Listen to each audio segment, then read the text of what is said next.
Here is an FT2 turbine flow meter from Titan Enterprises. We do them in a range of flow ranges from 4 litres a minute up to 160 litres a minute. And we also do an optical or a Hall effect. Today I will show you the Hall effect wiring with a simple cable gland. To get into the flow meter itself, I need to remove the cap on this one. We do have versions which have a plug connector to save you having to do all this. But today I have a simple wiring and gland system. In here you should be able to see there that we have 3 terminals: 0 volt, output and plus volt. And that's where we need to wire in our power supply and our pulse output to our device.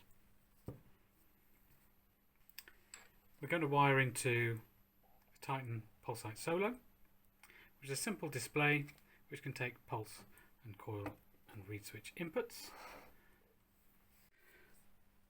With each meter you will get a 10k pullet resistor and an instruction sheet telling you how this unit requires to be wired in.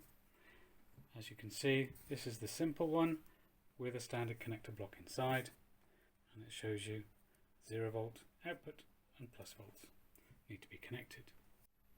Pulsite Solo also comes with an instruction booklet, and for this flow meter we're going to connect in with the NPN pulse, which requires a power supply, a link to the pulse and a pull-up resistor between the positive volts and the pulse output from the flow meter.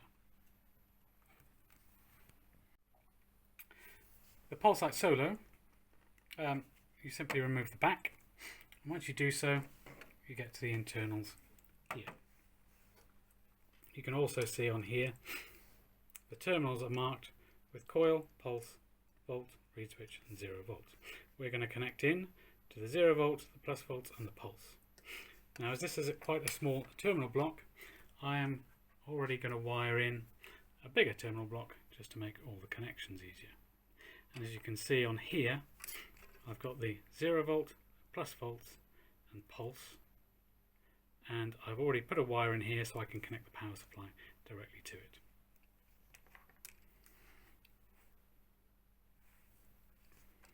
So we'll just wire these in.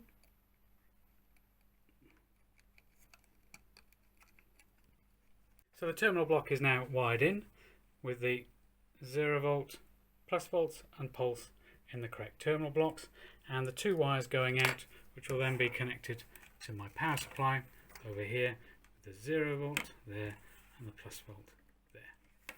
At the moment I'm not going to turn the power supply on because I need to connect the flow meter up first, and I don't want to risk blowing it up. If you do put a plus volts across the pulse, it will break the NPN unit.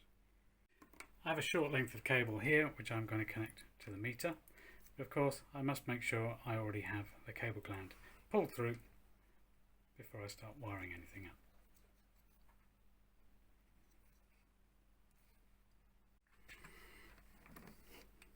The gland pulled through, I just need to connect in the plus volts,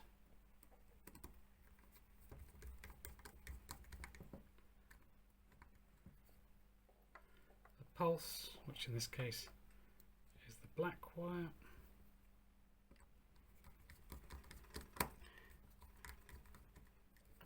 and the 0 volts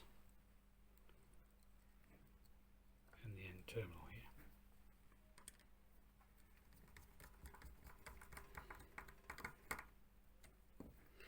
We can then place the gland unit back on. Once the wires are there, you can then screw the cap back on to keep it nice and dry in case you have any water leaking. There are 4 screws, but for the purposes of this I will just put 2 in for now.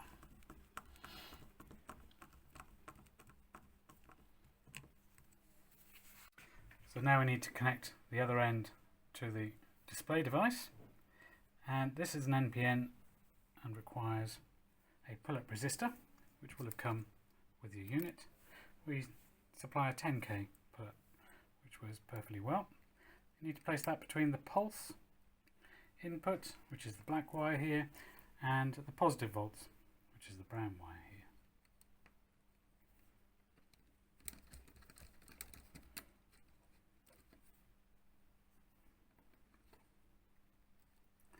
So plus volts is plus volts.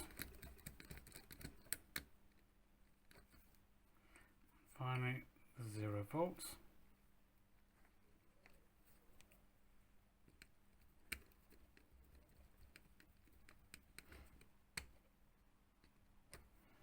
And the unit is now ready to read flow.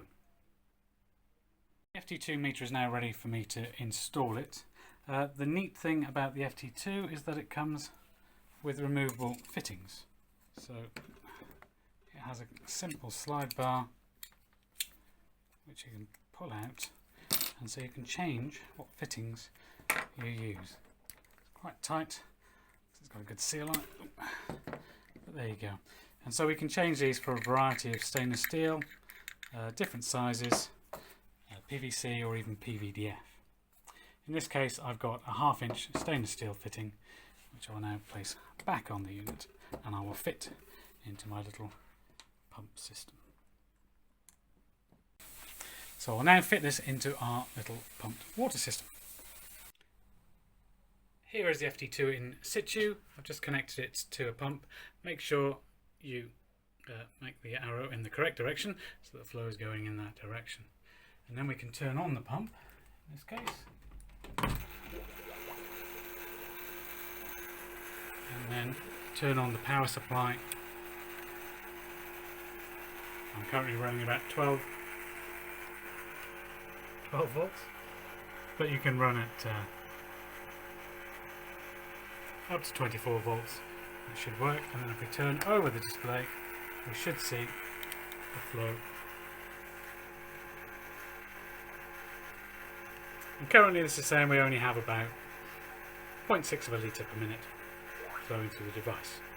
The Pulsite allows you to change it depending on the calibration of the unit to whatever the pulses are that the unit gives.